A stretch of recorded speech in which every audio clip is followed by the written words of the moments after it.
Earlier this week, reports emerged that a 72-year-old Mumbai man had been duped of nearly 2 crore rupees by online fraudsters.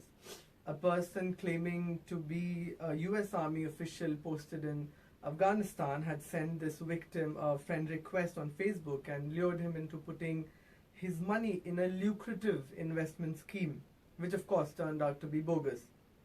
The cybercrime police suspect a Nigerian gang of online scammers behind this fraud and are investigating the case. To discuss this and how we can protect ourselves from online frauds, which are on the rise, I have with me cybersecurity expert and analyst Palvinder Singh. Palvinder, thanks so much for joining us here today. So pretty much all of us have got phishing emails or messages for that matter on platforms like Facebook Messenger. You've got it, I've got it. I'm pretty sure most of our viewers would have at some point in time received them too. So first up, how do these phishing scams actually work, Palvinder? So let's understand the attack that is gonna rise nowadays. That is too much regarding the phishing. Phishing is actually a fraud attempt which usually done by an hackers to get your sensitive informations. That can be anything related to your bank password, related to your some sensitive information, your personal details, your family details, your bank related details, your social media details. So what hackers keeps on doing, they just keep on collecting your all sensitive information by just doing some social engineering, or by sending you spam mails, or by just calling you over your phones, or by sending you a text message which pretends to be coming from genuine authority. But actually that message, that spam mails are just to get our all details so that hackers can take benefit of our bank details and can do anything over the internet by just purchasing something illegal, by just doing payment over some illegal platform. So this is the main motive why they are just doing a phishing into that. So they will be just keep on collecting our all details. So already one scenario has been happened in Mumbai, as you have already talked regarding what. So now one fraud attempt has been happened, that via which that lot of money of one person has been transferred to some another account. So this is the motive, that hackers will be keep on just collecting this money from the user's account, and they will gonna use this money at some malicious work. This particular case, however, seems far too simple, right? I mean, they didn't even get into any sort of hacking. Exactly. It's a classic case of luring a person into believing that that person's going to make some windfall gains, right? Exactly. So this particular case, for example, this gentleman was told that if he puts his money into the scheme, then he's gonna have it doubled or whatever. Exactly. So in this particular case, he didn't even have to get this man's password and all of that, right? So actually what happens, there is something known as social engineering. Social engineering is what? That hacker will be hacking into someone's account without using any tools or some sort of some systems. What he will be doing, he will be just manipulating the information. That he will be having a details, personal details about you, that what is your name, your family background, from where basically you are, your bank is in which you are having bank account. So they will be calling like, sir, we are speaking from this bank, so you having some lottery ticket. So your account has been selected on some basis, and you will be getting a reward of $1 billion or $1 million, something like that. So in that they will be saying that, sir, for verification whether you are the genuine person or not, one OTP will be coming on your phone, and you need to share that OTP with us. And in case of like user will be feeling, yeah, wow, I'm getting a lottery ticket. Correct. So I'm getting too much money, so I must share a OTP with those guys so that I can get a money or some lottery, some amount to me. So as he will gonna share that OTP with the guy who is calling him, who's just contacting via any media. So as he will gonna share an OTP, immediately your all money will gonna transfer to that account, to Correct. Some another account, whomsoever he's just transferring. And in that case, even banks cannot become responsible, because you are sharing an OTP voluntarily. Exactly. When the banks tell you not to do it with anybody, even if the bank officials ask you to. Exactly. Right? Banks are already given one security procedure that OTP will be coming. Only in every message, even it is also already given while having an OTP in our text messages, that do not share OTP with any unwanted guy. Palvinder, you spoke about social engineering. Now, how does it exactly work? Do these scamsters or hackers, do they seek out people who, who may not be as well conversant with how the online world works, older people or people who are not as up to date with, how these scams exactly work? In social engineering, what hackers will be doing, hackers will be setting a targets. Hmm. Targets means what? Like they will be setting a group of persons that who will be having a good amount in their bank accounts, having a good some trends in their markets, and like friending persons, and they will be just collecting all information. That is simply known as information gathering.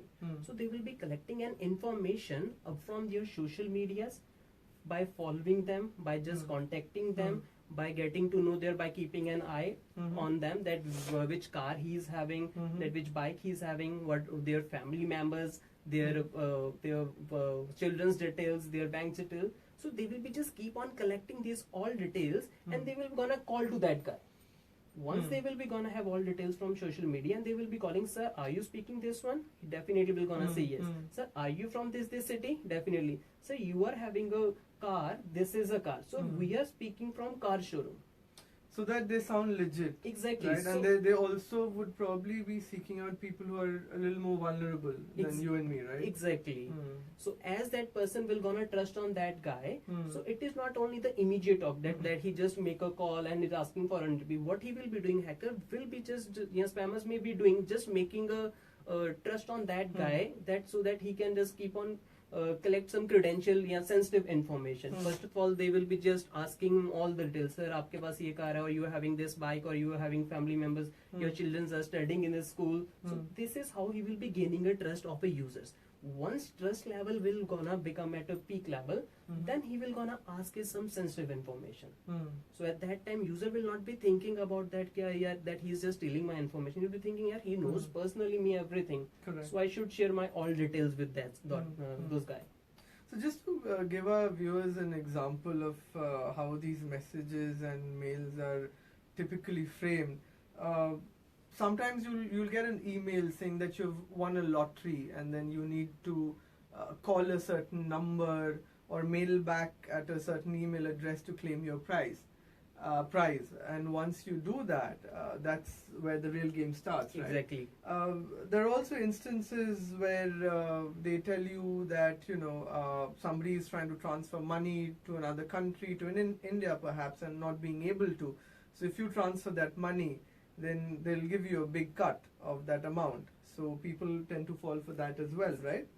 So, Palvinder, just trying to understand that in a lot of cases where hacking is not involved, they get these victims to voluntarily transfer the money, right? So what really goes on? I mean, how do people fall prey to such things? In such cases, hackers will, spammers will not directly asking their bank information. First of all, they will be saying that you will be getting one message or you will be getting a mail. Kindly fill this form. That form will not be having any option of your bank. That mail will not be having any option of your credit or debit card number. That mail just be having an information about your personal name, your personal mail ID, phone number, and your just address. When you will be filling that information, you never ever will be thinking like that where this all information will gonna use. After 1 month, not immediately next day or after 1 week, after 1 month or after 3 or 4 months, you will be getting a call from one person. Sir, you are having this name, you are having this phone number. So this is the all details which you have already filled in that form. Even same details are being used by that spammers to spam into your account. Correct. And after that, again, once they will be collecting these all details, after that, again, after 1 or 2 weeks, you will be getting, sir, just tell us on which bank account you are having, in which bank you are having an account. So this is the social engineering that you were mentioning, right? Which people do over a period of time. Exactly. They will be just keep on following you. It's not a matter of just in one day they will be getting. They will be just keep on following you by lot many methods. It can be via following on your social media, by following. So how do you know, Palvinder, that you're not being followed, right? I mean, to the most important part now, how do you ensure that you don't fall prey to these fraudsters? This major thing via which we are disclosing our information is the social media. When we are just disclosing everything on social media, we never ever kept this thing in mind. We're just having one thing, that only my friends or the person who has added with me is only getting this detail. But once we are sharing the details, like my phone number, my mail IDs, yeah, my best car, my best place. So once we will be just start mentioning these all details in our social media, immediately that details is also getting seen by some other person who's following you from long back. So this is also, you should be keep this thing in mind, that while sharing anything on social media, yeah, anything over your some publicly, make thing clear that a lot of people tend to share messages and other updates.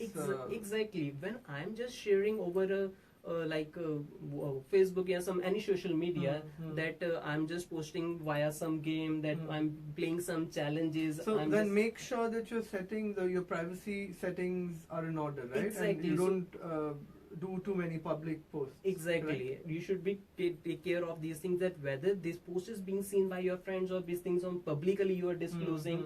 Always you just need to check a simply privacy check, which is available in every social media. Okay. That who can see these all details. So again, coming back to this particular Mumbai case, these fraudsters over a period of time would have done some sort of social engineering to figure out that this gentleman has that much of money to invest, right? Yep. In that case, he was following in from long back. That even he was having some money, whether he's currently having in some online banking or not. Maybe they have done some social engineering or asking, sir, are you having some banking or not? Maybe that person has rejected over the phone, sir, I don't want to use a net banking. Yeah. So they get to know that person is not having a net banking. So he will not be getting any updates, he will not be getting any bank statements time to time. So with a lot of these victims, since this social engineering happens over a period of time, they can't make the connect, they can't connect the dots. Exactly. And, when the fraud actually happens, they're caught off guard, right? Exactly. But hackers just keep on maintaining these all details. We are not aware about these. So is there a nexus, you would say, Palvinder? How does it work? I mean, does it work as a nexus? Some jobs are outsourced to other fraudsters. I mean, from the look of it, it looks like a rather large network. Exactly. They are having a very large network. They are having some teams. Teams will be working, that one team will be working by looking on the person, they will be looking on only on social media activities. That person is going somewhere and posting that I am that this place with the family. Next time he will be posting that I am this place with my friends or something. One team will be looking on social media. Another team will be looking whether he's having online banking or not. Another team will be having at which time he is active over his mail IDs. That whensoever he's opening a mail, even there is something known as we can track a mails. That when some person is sending a mail to you, that's why we keeps on saying this thing, that never ever open some spam mails. As spam mails we are opening, that is not an issue that we are just opening it. So one issue will be occurring as I will be opening a mail. The person who is sending a mail will be getting to know that whether I had opened a mail or not, and they will be getting to know at which time daily I will be reading all my mails. So they will be sending a spam mail or a phishing mail at same time, so that I will be clicking on it and will be just getting into the net. I was going to come to that, Palvinder. I was going to talk about malicious emails, but before that, I just want to understand these groups. Are they originating from a certain geography? Is there a trend that you all have noticed in your analysis?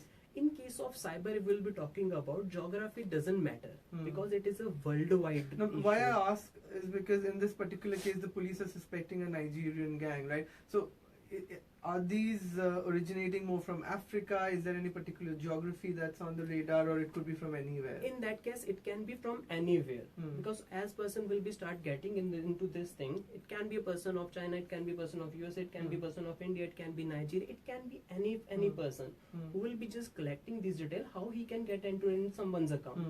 As he will be getting all points that how he can get into someone's account by following some steps. That in that case he will be start doing these all things. So it doesn't matter that whether the person is only from Nigeria or only from India. It can be from anywhere because it's a globalized. If even we are using a debit card in India, same thing is being used by in the US also. Sure. Let's talk about malicious emails that you touched upon.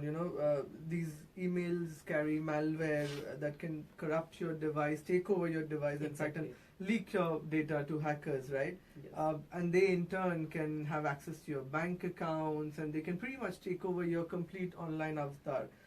So how does one stay safe from this, Palvinder? What are the checks and balances that one needs to put? Actually, what happens when we are getting any spam mails or messages? In that case, what spammers will be doing? They will be just adding one malicious link. That link is been hidden behind some hyperlink. The link that we are appearing, it will be appearing like a very genuine one. But behind that link, behind that the text that is appearing in our mail, there is something different hidden behind that text. That is known as hyperlinking. Right. And these are very smartly worded emails. So exactly. It's difficult to know right from the onset that it's actually a spam mail, right? Exactly. So as user will be clicking on that, which seems to be very attractive, that if you will not be clicking on this link, your account will gonna be disabled for 24 hours, your bank account will gonna be disabled for next day. Correct. So as person will gonna click on such links, his system whatsoever is using will gonna some malicious file. As we are already aware about from last few months, we are getting lot many deals regarding ransomware attack. So what will gonna happen? It will gonna control over our all system. My data will gonna change into some another form which is a non-readable. In 2016, in first quarter, 250% as compared to last year, 250% was a rise regarding the phishing attacks. That's a whopping number. Exactly. So as we are moving towards these all digital things, so same thing, it's some mishappening is also going to be happen at very high. So again, since these are very smartly put together mails, what do you watch out for? What do you look out for? And in fact, there have been cases where people have tried to, they're saying it's from ICICI Bank, but when you see, instead of I, they've used an L. Exactly. And, when you just look at it once, you can't really make out. Exactly. So how do you sort of make out that, it's something that's malicious and not kosher? In case of mails, when we are getting a mail, the very first thing that we always gonna do, that is checking from which mail ID we are getting. Okay. We just need to check a mail ID. If it will be some from ICICI Bank, that most of the time you will be using the same bank, whatsoever the bank is, you should check a domain. Domain is what, that whether it will be having after @ sign, whether it is having ICICI something whatsoever the bank.com or not. Okay. Always you need to. Sometimes hackers will be just having same thing, but they will not be having ICICI. They will be having in place of I, they will be having an L. Correct. So you should nearly check it out that thing, because it's just a matter of time. As you will gonna click on some link, that it will be, you'll be just so thinking, one needs to be a lot more vigilant, since these crimes are clearly on the rise, right? I mean, you spoke about the numbers, which are completely mind-boggling. Exactly. Palvinder, we've almost run out of time, so I'll quickly try and slip one in before we wrap this up. I just want to know, which are the other kinds of online frauds that are on the rise? I mean, I know for a fact that credit and debit card breaches have also been a concern for security agencies and for cybersecurity experts, right? So as we are just moving to the digital India, so a lot many things has been come over the digital. So like we are having a now net banking facility, we are just gone through as compared to the last year. Now we are just more aware about the net banking. We are doing a net some online payments everywhere we are doing. So as we are just moving to these things, we should always be aware about the things that how these things are getting hacked. So there is something known as in case of mobile banking and net banking, that most of our details are being disclosed by doing a phishing attacks. But in case of our credit and debit card details, that has been disclosed lot many times. What scammers will be doing, they will be calling you, sir, we are speaking from this bank. After this scenario, that whether your card is working okay or not, we are doing a simple survey. So they will be asking you the number that are written on debit or credit card. So you should never ever share such detail with any person, either over the phone or either by the SMS or any media, because if any person will be having that numbers written on your debit or credit card number, he can do anything with your bank accounts. Sure. We should never ever share such details with any person, the numbers written on our debit or credit cards. Correct. Great.